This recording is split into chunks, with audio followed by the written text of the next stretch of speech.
여러분 안녕하십니까? 5월 15일 목요일 KTV 뉴스 시작합니다. 제이미슨 그리어 미국 무역대표부 대표가 에이펙 통상장관 회의 참석차 한국을 방문했습니다.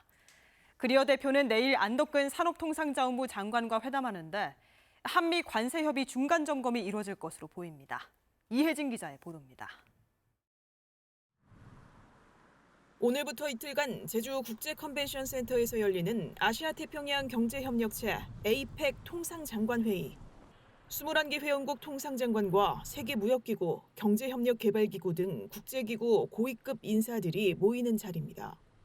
제이미슨 그리어 미 무역대표부 대표도 회의 참석차 한국을 방문했습니다. 안덕근 산업통상자원부 장관과는 내일 오후 만날 예정입니다. 지난달 24일 미국 워싱턴 DC에서 열린 한미 2+2 장관급 통상협의 후 20여일 만의 회동입니다. 당시 양국 수석 대표들은 상호관세 유예가 종료되는 7월 8일까지 이른바 7월 패키지 합의를 추진하기로 협의한 바 있습니다. We had a very successful bilateral meeting with the Republic of South Korea today. We may be moving faster than I thought, and so South Koreans came early. They came with their A game, and we will see if they follow through on that. 안 장관과 그리어 대표는 이번 에이펙 통상장관 회의를 계기로 한미 관세 협상 중간 점검을 진행할 예정입니다. 양국이 어떤 의제에 중점을 두고 논의할지 한미 관세 협상의 방식과 범위가 구체화되는 기점이 될 걸로 전망됩니다. 미국과 중국이 에이펙 통상장관 회의 계기 양자 회담을 통해 추가 관세 인하나 진전된 합의를 이끌어낼 가능성도 있습니다. 지난 12일 미중 제네바 협상 당시 테이블에 마주 앉았던 리청강 중국 상무부 부부장과 그리어 대표가 만나 추가 담판을 지을 걸로 관측됩니다. 이런 가운데 미국과 중국은 지난 협상에서 합의한 90일간 115%포인트 관세 인하 조치를 약속대로 시행했습니다. 중국 상무부는 이와 함께 지난달 미국 기업에 부과한 비관세 보복 조치를 유예했고 군수용으로 쓰일 수 있는 이중용도 물자 수출 통제 조치도 중단했습니다. KTV 이혜진입니다. 지난달 수출이 반도체 수출 호조에 힘입어 3개월 연속 증가세를 보였습니다. 관세청은 4월 수출액이 582억 달러로 지난해 같은 기간보다 3.7% 증가했다고 밝혔습니다. 품목별로는 반도체가 16.9% 늘어나면서 2개월 연속 증가세를 보였고 승용차는 4.1% 줄어들면서 전월 증가에서 감소 전환했습니다.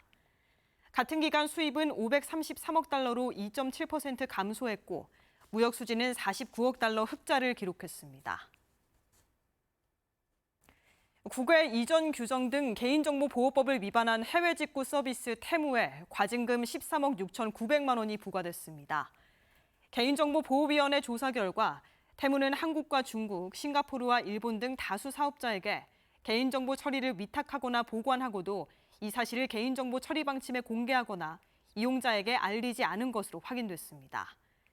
개인정보위는 테무에 과징금과 함께 과태료 1,760만 원을 부과하고 국내 대리인 지정 등 개인정보 보호 책임을 강화하도록 개선 권고했습니다. 3월 통화량이 약 2년 만에 감소한 것으로 나타났습니다. 한국은행이 발표한 통화 및 유동성 통계를 보면 3월 평균 광의 통화량은 4,227조 8천억 원으로 앞선 달보다 3조 8천억 원 감소했습니다. 지난 2023년 4월 이후 23개월 만에 첫 감소로 수시 입출식 예금과 외화 예수금 등이 줄며 전월보다 0.1% 줄었습니다.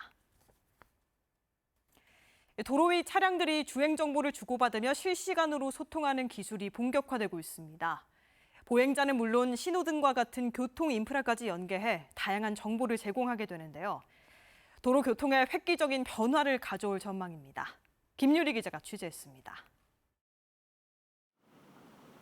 자율주행 차량 뒤로 차량용 통신장치가 탑재된 일명 커넥티드 차량이 주행합니다. 커넥티드 차량에선 앞서가는 차량이 보고 있는 모습을 실시간 영상으로 확인할 수 있습니다. 이 기종 차량용 통신 기술, 즉 서로 다른 통신 환경 기술에서도 끊김없이 이용할 수 있는 자율 협력 주행 서비스입니다. 이 협력주행 서비스는 앞으로 커넥티드 차량뿐만 아니라 일반 차량과 보행자에게까지도 확대될 예정입니다.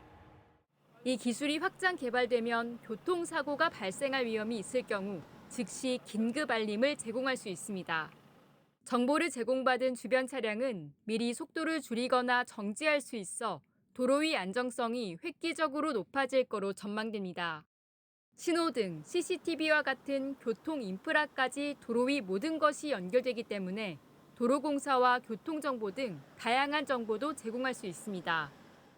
자율주행 차량은 그런 복합적인 정보를 활용을 해서 보다 더 폭넓고 정확하게 주행 환경을 인식을 할 수 있게 됩니다. 주행 경로를 생성할 때 또 효율적이고 안전한 주행 경로를 생성할 수 있게 됩니다. 5G, LTE, 와이파이 등 다양한 무선망 환경에서도 유기적으로 적용할 수 있도록 설계될 계획입니다. 한국전자통신연구원 에트리는 이번 기술이 교통사고 감소, 도심 혼잡 완화, 응급차량 우선 통행 지원 등 다양한 공공 서비스에 적용될 수 있을 거로 내다봤습니다. 통신 네트워크 서비스 품질이 개선되면 원격 주행, 원격 배송, 로봇 배송과 같은 서비스까지 확대될 것으로 예상했습니다. 에트리는 27년까지 핵심 기술 개발을 마치고 대전시 자율주행 시범지구 등에서 실증을 완료하겠다는 구상입니다. KTV 김유리입니다. KTV 뉴스를 마칩니다. 저희는 내일도 국정 소식을 한 걸음 더 빠르게 전해드리겠습니다. 함께해 주신 여러분 고맙습니다.